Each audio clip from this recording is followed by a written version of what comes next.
Dans la suite des jeux de dés de Alphonse X de Castille, dans le livre des jeux, donc, qui a été écrit à la fin du XIIIe siècle, je vais vous présenter les déclinaisons du jeu de hasard. Nous avons déjà parlé de la Marlotta en premier, et nous avons vu qu'il y avait un lien entre le hasard et la Marlotta. C'est le même jeu, sauf qu'il y a des résultats de dés, la moitié des résultats de dés sur tous les jeux de dés, les résultats possibles, la moitié, qui a une influence sur les gains et les pertes. Alors qu'à la Marlotta, non. Plus simple, la Marlotta est plus simple. Voilà. Alors, nous allons donc parler maintenant de la déclinaison du jeu de hasard en médio hasard et en hasard Pouillado. Je vais tout de même revenir, parce que c'est important justement pour expliquer ces deux groupes, sur la répartition des résultats de dés dans chacun des deux groupes. D'abord, nous voyons ici donc la Marlotta et le jeu du hasard, ici. Les résultats possibles vont de 3 à 18. Triplé d'As, triplé de 6. Ce sont les deux extrêmes. On va de 3 à 18. Il y a 16 résultats possibles. Quand on parle de résultats, c'est la somme des 3D. C'est tout ce qui nous intéresse. 3 à 18. À la Marlotta au hasard, on les découpe en trois ensembles.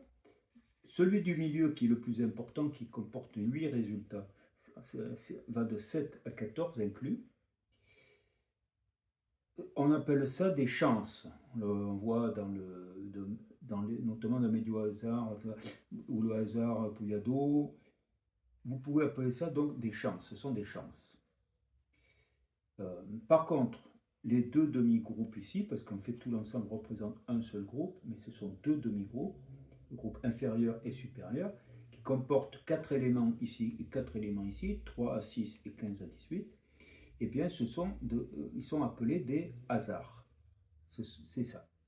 3 est un hasard, 4 est un hasard, 16 est un hasard, etc.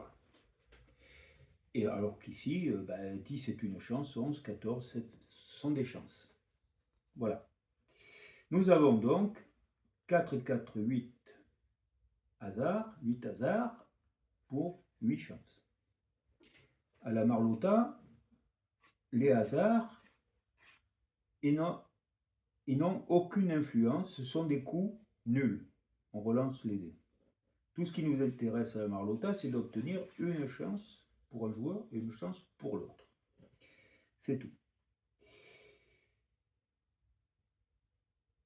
Pour le jeu du hasard, l'importance des hasards est grande, puisque si le joueur qui lance les dés, il n'y a qu'un joueur qui lance les dés, on se joue à 1 contre 1, le joueur qui lance les dés, pour obtenir une chance pour l'adversaire, puisque c'est pareil qu'à la Marlotta, il faut obtenir une chance pour l'adversaire, il faut obtenir une chance différente pour soi-même. Ça, c'est lorsqu'on a obtenu la chance de l'adversaire, la phase 1 est terminée. Lorsqu'on a obtenu sa propre chance, la phase 2 est terminée. Je montre comme ça, mais la phase 2 est terminée. Et ensuite, commence la phase 3 pour savoir qui va gagner lorsqu'on aura obtenu une deuxième fois la chance de l'un ou la chance de l'autre, qui dira c'est ce joueur-là qui a gagné. Et l'autre aura perdu.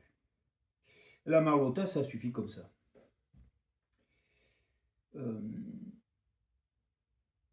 Dans la phase 2, je dis tout de suite, pour éliminer ce problème tout de suite, que ce soit la Marlotta ou au hasard, dans la phase 2, dans la phase 2, que va-t-il se passer lorsque le joueur qui lance les dés obtient la même chance que celle qu'il a déjà donnée à son adversaire. On ne peut pas passer la phase 3 puisqu'il faut qu'elle soit différente. Bon, ben là, le coup est nul, on annule tout, on recommence en changeant de joueur, le lanceur de dés. C'est pareil au hasard, c'est comme ça. Voilà. Mais dans la phase numéro 1, au jeu du hasard, là, je pense toujours ça parce que je pense à phase 1, phase 2, phase 3, mais ça n'a rien à voir. Donc dans la phase numéro 1, qui consiste donc à obtenir une chance pour l'adversaire, au jeu du hasard, si le lanceur de dés, qui est toujours le même, jusqu'à la fin de la phase 2, c'est toujours le même, lorsque le lanceur de dés obtient un hasard, qu'il soit compris en 3 et 6 ou 15 et 18, peu importe, s'il obtient un hasard, alors il gagne la mise d'emblée et le jeu s'arrête, on change de joueur, on recommence tout. Ça n'a rien à voir avec la Marlotta, puisque la Marlotta, il ne se passe rien. Voilà. C'est plus simple la Marlotta. C'est un hasard édulcoré, on dira. Voilà. Ça, c'est la phase 1. Dans la phase 2, dans le jeu du hasard, la phase 2, donc, qui commence lorsqu'on a donné une chance à l'adversaire, eh bien, pendant la durée de la phase 2, jusqu'à l'obtention, qui va se terminer à l'obtention d'une chance pour soi-même, différente, eh bien, à ce moment-là, au jeu du hasard, si un hasard tombe à nouveau, on peut ça un ré-hasard, eh bien, à ce moment-là, le lanceur ne gagne pas la mise, mais il la perd. Phase 1, il gagne la mise. Phase 2, il perd la mise. Quant à la phase 3, si le hasard arrive en phase 3, eh bien, s'il arrive en phase 3, c'est comme à la Marlotta, les hasards sont neutres. Ce sont des coups nuls, on continue à lancer. Ils n'ont d'influence que sur la phase 1 et la phase 2. Phase 1, ils font gagner le lanceur. Phase 2, ils le font perdre. Voilà. Donc ici, vous voyez, j'ai tout dit sur la Marlotta et le jeu du hasard.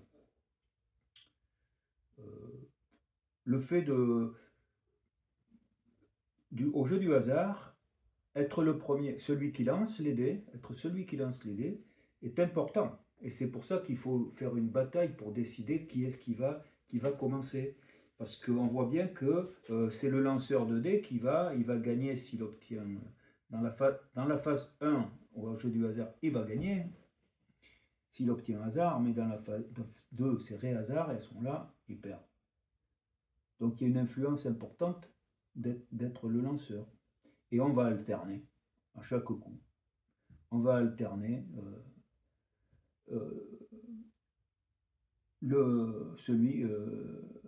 celui qui lance les dés. On va alterner cette fonction. On va alterner la fonction entre les deux joueurs à chaque coup. Voilà. Et maintenant que nous avons parlé de la Marlotta, qui est vraiment simple, hein, et du jeu de hasard, eh bien, nous allons parler du médio hasard et du hasard Pouliado. Et d'ailleurs, on va parler du médio hasard, et vous verrez que le hasard Pouliado, c'est extrêmement simple lorsqu'on connaît le médio hasard. Donc, nous parlons du médio hasard. Première chose, les chances. 7 à 14 au hasard à la Marlotta, vous voyez, les hasards 3 à 6, 15 à 18. Modification. Nous arrivons au médio hasard, hasard Pouliado. On enlève deux chances, la plus petite et la plus haute, et on la passe dans les hasards. Donc, ce qui fait que désormais, il y a 5 hasards inférieurs et 5 hasards supérieurs. Donc, le total des hasards est maintenant de 10 au lieu de 8. De fait, les chances, elles, ont diminué de 2 et ne se retrouvent plus qu'à 6. Donc il y a plus de possibilités de faire un hasard au médio-hasard ou hasard Pouliado qu'il n'y en avait à la Marlotta ou au hasard. Donc à la Marlotta, ça ne servait à rien. Donc, vous voyez, la différence, déjà très importante à tenir compte. 3 à 7, 14 à 18. Et non plus 3 à 6 et 15 à 18. Oh, sinon, le jeu, la base est la même. Le fonctionnement est la même. Affectation d'une chance à l'un, affectation d'une chance à l'autre. Phase 3, ensuite, si on tombe sur la chance de l'un, d'un joueur, et ben c'est ce joueur à gagner. Voilà, et l'autre a perdu. Mais maintenant, alors qu'au hasard, le traitement justement des hasards est assez brusque, violent, il termine le jeu, il termine le jeu par un gain ou une perte, si c'est gain si c'est la phase 1, perte si c'est la phase 2. Ça, c'est ce qui se passe dans le jeu du hasard pour le lanceur de dés. Là aussi, c'est important de savoir qui va commencer. Donc, au tout début, on va faire la bataille pour savoir qui commence. Voilà. Et ensuite, on alternera à chaque coup, chaque partie, si vous voulez, on alternera entre les deux joueurs. Donc, on retient ça. Donc, que le nombre de hasards est plus grand. Le nombre de chances plus faible, bien entendu. Alors parlons donc du médio hasard et comment cela fonctionne. Et on va voir comment on gère les hasards. Alors au médio hasard, on fait la bataille, et là je suppose que c'est moi qui ai gagné la bataille et que c'est moi qui vais lancer les dés. Mais on commence par miser, et on ne mise pas n'importe comment, il faut que ce soit il faut que ce soit divisible par 3. Donc on met 3 jetons, et vous mettez 3 jetons. 3 jetons, 3 jetons. On va dire que la mise unitaire, ici, c'est un jeton, mais il faut mettre 3 mises unitaires. Voilà. 3 et 3. Mais autrement, on aurait pu mettre 2, on part partir sur 2, et puis on en aurait mis 6 et 6, vous voyez. 9, 9, etc. Il faut que ce soit divisé par 3. Et retenir, donc, quelle est la plus petite partie. Donc, ici, c'est 1. Voilà. Ça, c'est l'enjeu. C'est l'enjeu. Alors, je prends les dés et je lance les dés. C'est la phase numéro 1, donc le but est que j'obtienne une chance pour vous. Mais que va-t-il se passer si je fais un hasard? Bon, je lance les dés, on va voir quand même ce qui se passe. 3 et 2, 5 et un 6. Alors 6, pour rappel, au médio hasard, 6, c'est bien un hasard. Je rappelle quand même qu'au hasard, c'était aussi un hasard. Voilà. Dans le cas du hasard, on a vu, je prenais la mise et c'est terminé, on recommence en changeant de lanceur de dés. Mais là, on est au médio hasard, ça ne se passe pas comme ça. C'est bien moins violent. Ce qui se passe, c'est que vous allez devoir me payer la mise unitaire. La mise unitaire, c'était un jeton. Donc, vous prenez un jeton à vous et vous me le donnez. Et je le mets dans ma réserve. Voilà. C'est ça. Si j'obtiens à nouveau un hasard, vous allez encore me donner un jeton. C'est tout ce qui se passe dans la phase 1. Voilà. Jusqu'à ce que j'obtienne une chance pour vous. Donc je lance et on va voir. 5, 6, 7, 8. Donc 8, vous savez que 8, c'est le plus petit, la plus petite des chances. 8. Donc vous avez 8. Je me le note quelque part. Voilà. Personnellement, je me le marque, parce que, comme j'explique, je risquerais d'oublier. Donc, vous avez 8. Maintenant, la phase 2 a commencé. Il faut que je cherche à avoir une chance différente de 8. 2 possibilités vont arriver. J'ai 3 possibilités, en fait. Soit je fais un hasard, soit je refais un 8, chose qui aurait annulé la partie au hasard et à la Marlotta, soit j'obtiens une chance différente de la vôtre et la phase 2 est terminée, on passe à la phase 3. Alors, nous allons étudier les cas intéressants, puisque vous connaître le traitement, c'est lorsque le joueur qui a tiré une chance, là, un 8, refait un 8. Je relance les dés et je refais un 8, par exemple. J'ai fait 8. J'ai lancé, j'ai fait 8. 8, et je ne peux pas me les affecter puisque c'est la même chose, mais il n'y a pas coup nul. Alors, comment savoir ce qui va se passer? Eh bien, je dois reprendre les dés et les relancer. Je relance les dés, et si j'obtiens un hasard, alors j'ai gagné. Je prends tout. C'est pas pareil. Hein. Je prends tout. Je perds pas, je prends tout. Voilà. D'accord? Bien. C'est parce que j'ai fait 8 comme vous. Nous avons les deux mêmes chances, et c'est que pour ça que ça arrive. Hein. C'est que dans ce cas-là que ça arrive qu'on tente encore un coup pour voir ce qui va se passer. J'ai obtenu un hasard, j'ai gagné. C'est fini, le coup est terminé, on recommence. On change de lanceur de jeu. Mais maintenant, supposons que je ne fais pas un hasard. Je lance les dés. Et j'obtiens, regardez, j'obtiens un nouveau 8. J'obtiens un 8. Vous aviez 8 et j'obtiens à nouveau un 8. Je n'ai pas fait un hasard, j'obtiens à nouveau un 8. Au lieu du hasard. Bon, à ce moment-là, si j'obtiens à nouveau un 8, qu'est-ce qui se passe? Eh bien, ce 8, il vous affectait à nouveau. C'est comme si vous n'aviez pas eu le premier 8, vous avez un deuxième. C'est exactement la même chose que si j'avais obtenu une chance autre que le 8. On aurait effacé votre 8 et on aurait mis une autre chance. Vous avez fait 10, on aurait mis 10. Bon, là vous avez 8, on repart à 8 comme si de rien n'était. Et on recommence quoi? Eh bien, je recommence à tester, à tenter de voir si je ne vais pas faire un hasard. Et si je fais un hasard, je gagne. Et on fait ça jusqu'à ce que soit j'obtienne un hasard et je gagne, soit j'obtienne une chance différente de la vôtre. Donc pour l'instant, vous avez 8 à nouveau. Bon. Ben, je lance. 4 et 3, 7. Et de 9. 9, 9 c'est une chance. Et ce n'est pas la vôtre, donc c'est la mienne. 8 pour vous et 9 pour moi. Vous voyez? C'est comme ça que ça fonctionne. En cas d'égalité, il n'y a pas nul, il y a test, avec savoir si on a un hasard pour savoir si le lanceur a gagné, ou bien s'il relance pour avoir autre chose. Mais, que se serait-il passé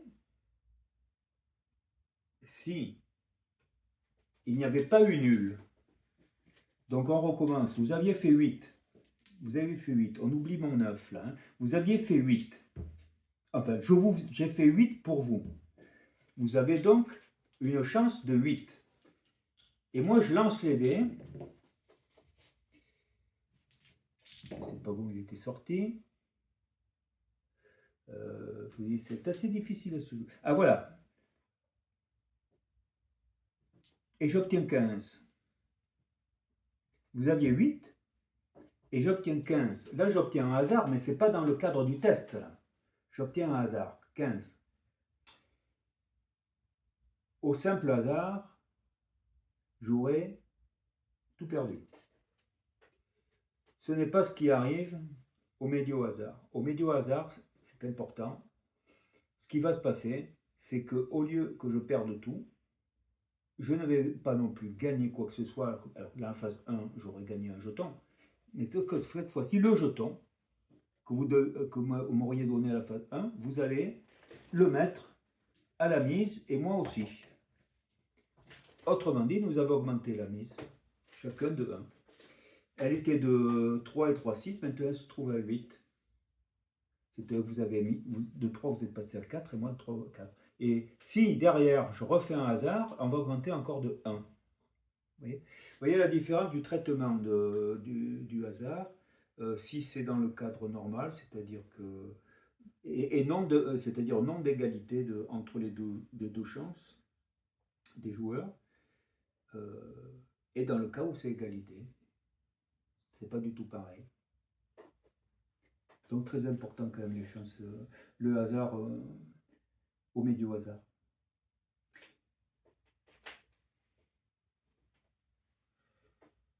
Alors, donc là c'est un hasard. Alors qu'est-ce qui se passe après? Ben, une fois que c'est comme ça, ben, je vais oublier le 9 que j'avais fait au départ et je continue. Donc vous aviez un 8. Là je fais un hasard, ok. Je relance. 4 et 3, 7 et 2, 9. Bon, ben écoutez, on va continuer comme ça. 9. 9, eh ben, vous aviez 8 et maintenant j'ai 9, ça confirme ce qu'on avait tout à l'heure, mais bon, ça n'a rien à voir. J'ai 9. 8 pour vous, 9 pour moi. La phase 2 est terminée. La phase 2 est terminée. On passe à la phase 3. Alors là, je vais lancer les dés. On peut alterner à partir de là, mais ça ne change pas, je vous dis, ça ne change rien au jeu. Donc, je lance les dés. 5 et 3, 8 et de 10. 10, c'est une chance, mais c'est ni la vôtre qui est de 8, ni la mienne qui est de 9. Donc, rien. Je relance. 5 et 4, 9 et 3, 12. 12, c'est une chance, c'est ni la vôtre ni la mienne, je continue. On pourrait alterner, hein, mais bon, c'est pas, ça ne change rien. 12 encore. Alors là, 3 et 2, 5 et un 6.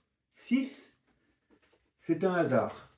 Que va-t-il se passer? Eh bien, lorsqu'on fait un hasard dans la phase 3, c'est comme dans la phase 2 en temps normal, pas en cas d'égalité, mais c'est la même chose. Donc, je rajoute un jeton et vous rajoutez un jeton. On augmente. À chaque hasard, on augmente. Et il se passe bien sûr rien. Il faut à 8 et 9. Hein. 6 et 5, 11. 13. 13, c'est une chance. C'est ni la vôtre, ni la mienne. 14. 14, c'est un hasard. J'augmente. Bon, il n'y a plus de jetons de votre côté que vous en donnez. Et puis, vous misez. Donc, on a encore augmenté parce que les hasards font augmenter la mise en phase 2 et en phase 3. 3, 4, 5, 6. C'est encore un hasard. On augmente. On augmente. Vous voyez la différence quand même hein, entre le hasard et le météo-hasard. Et on continue. 4, 5, 6, 7. C'est encore un hasard. Donc, vous voyez, le fait d'avoir élargi les possibilités, le nombre de hasards, ça donne plus de possibilités d'en avoir, hein, c'est clair. 15, c'est encore un hasard. Voilà, vous voyez, ça monte.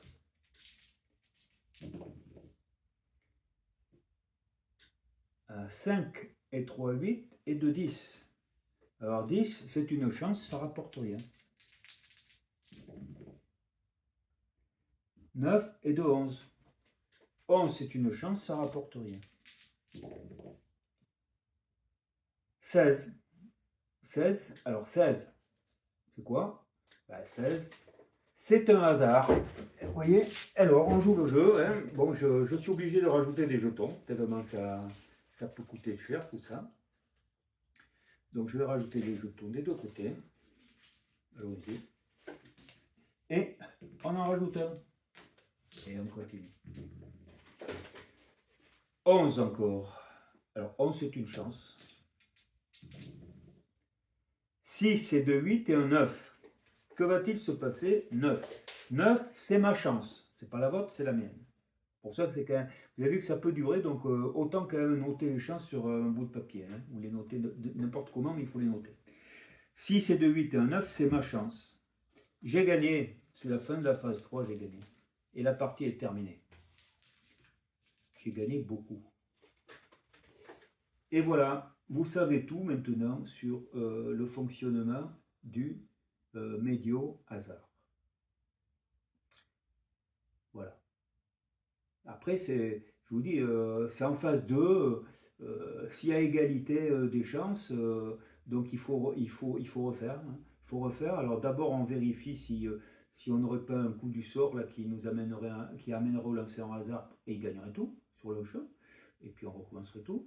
Ou bien alors, s'il obtient encore une fois votre chance, et bien on recommencerait de la même manière, etc. Avec un retest à nouveau, etc. C'est-à-dire que le hasard, à ce moment-là, il a une fonction tout à fait particulière en cas d'égalité. Et puis, et ça en restera là, hein, parce que de façon, on ne peut sortir de ce cycle qu'en sortant une chance différente de celle qu'on a déjà donnée. Tandis que tant qu'on n'a pas eu d'égalité, lorsqu'on fait un hasard, à ce moment-là, ce hasard, il va augmenter la mise de un jeton de chaque côté, versé par chaque joueur. Et ça continuera jusqu'à la fin de la partie. Voilà. C'est tout. C'est tout. Sauf en cas d'égalité, bien sûr, puisqu'on recommence toujours pareil avec un test, etc. Voilà, c'est ça le médio hasard. Bon. C'est plus facile à jouer qu'à expliquer. Et maintenant, nous allons parler du hasard Pouillado. Et vous allez voir que ça va être plus rapide, puisque si c'était le hasard médio hasard, c'est le hasard moyen, le hasard du milieu, etc.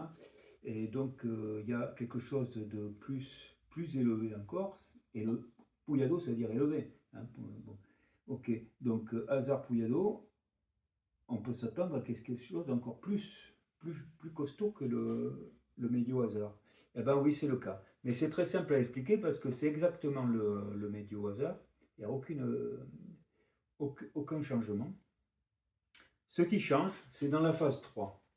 Dans la phase 3, nous avons vu qu'au médio hasard, on augmente la mise de 1. Chaque joueur va rajouter une unité, pour chaque hasard obtenu. Eh bien, au hasard Pouillado, c'est pareil, tout est pareil, mais cette fois-ci, dans la phase 3, si on obtient une chance, donc pas un hasard, on a vu, ça augmente, il n'y a pas de souci, mais si on obtient une chance différente des deux joueurs, comme ça nous est arrivé, mais là on a vu c'est un coup nul à ce moment-là, on continue à faire, et bien non, au hasard Pouillado, c'est pas nul, eh bien il faut aussi augmenter la mise pour chaque coup qui est nul. C'est-à-dire qui n'est pas un hasard, ni une chance en jeu, une des deux chances en jeu. Voilà. Le seul moyen de ne pas rajouter des jetons à la phase 3, c'est d'obtenir la chance d'un joueur ou de l'autre, ce qui met fin à la partie. Donc là, déjà vous avez vu que la mise peut augmenter de manière assez importante, mais alors au hasard Pouillado, c'est encore pire, hein, ça va augmenter encore plus. Voilà. Donc vous voyez, hasard Pouillado, on va dire c'est le plus élevé. Le médio hasard, bon lui, il diminue. C'est à se demander si le hasard Pouillado, ce serait pas la base du jeu, quoi. Et ensuite, le médio hasard, bon, on le diminue un petit peu, mais pas beaucoup, mais on diminue quand même. On enlève quand même une petite partie là, d'augmentation de la mise. Et ensuite, le hasard tout court. Ben, le hasard tout court, lui, il n'y a plus d'augmentation de mise, tout ça. Bon, et on rééquilibre un peu les hasards et les chances. Voilà, c'est ça. Quant à la Marlotta, ben la Marlotta, on supprime complètement les hasards. C'est le même jeu que le hasard tout court, mais on enlève les hasards. Plus rien. C'est un jeu qui devient beaucoup plus simpliste, on va dire, hein, sans avoir beaucoup de suspense, quoi. Donc voilà. C'est tout ce que je vais dire. Il faut bien dire quelque chose sur la Marlotta, sur l'étymologie. Marlotta, c'est un vêtement de soie, mais je lisais aussi qu'à l'époque c'était aussi des vêtements de femmes. Or, dans le livre des jeux d'Alphonse X de Castille, il y a une grande partie sur le jeu d'échecs, échecs comme il se joue à l'époque, bien sûr, et il y a une version du jeu d'échecs qui s'appelle le jeu des demoiselles. C'est quoi? Ben, ça consiste tout simplement à, non pas à faire échec mat, ça consiste à prendre comme aux dames. C'est le jeu des dames en fait. Et ça, sauf qu'on y joue avec des pièces du jeu d'échecs comme aux échecs de l'époque. Et alors à ce moment-là, celui ou celle qui, qui, qui prend toutes les pièces à l'autre, pions et pièces à l'autre, les pions et les pièces à l'autre, a gagné, comme au jeu de dames. Et ça s'appelait jeu des demoiselles. Probablement parce que c'était jugé plus simple, c'était comme ça avant. Hein. Et donc, ben, peut-être que la Marlotta, c'est un hasard simplifié, moins violent, plus équilibré. Le hasard n'a plus d'influence et c'est peut-être plus féminin. D'où la Marlotta, la robe. Mais bon, c'est une supposition, hein, c'est tout, hein, c'est ce qu'on s'appelle des conjectures personnelles. Voilà, ben, c'est tout ce que je voulais vous dire. Bon, puis maintenant, j'en ai terminé avec l'essentiel des jeux de dés d'Alphonse X de Castille. Il y a encore un dont je pourrais parler qui s'appelle la Triga. Le Triga, c'est un jeu qui est dans la même veine. Hein, donc, et puis après, il y en a un qui est un peu plus. J'en parlerai sûrement pas. Bon, qui est trop. Ça demande à connaître des. Il faudrait avoir un tableau à côté de soi pour s'y référer. Autrement, c'est la base est un peu la même, mais c'est trop compliqué, je dirais. Le Triga n'est pas compliqué, donc j'en parlerai. Et j'en terminerai avec. Voilà, c'est fini, j'ai terminé. J'espère que ça vous aura plu, c'est un peu long, mais lorsqu'on y joue, c'est beaucoup plus simple. Hein. Voilà. Je pourrais peut-être vous faire quelques petites parties de démonstration où je n'aurais pas parlé vraiment des règles minimalistes, on dira. Simplement, on joue et on voit ce que ça donne. Même en enchaînant différents jeux de dés. Voilà, allez, j'arrête, c'est terminé. Et je vous dis merci de m'avoir suivi. Et puis, à très bientôt pour la suite. Et on reviendra sûrement au jeu de cartes aussi. Au revoir.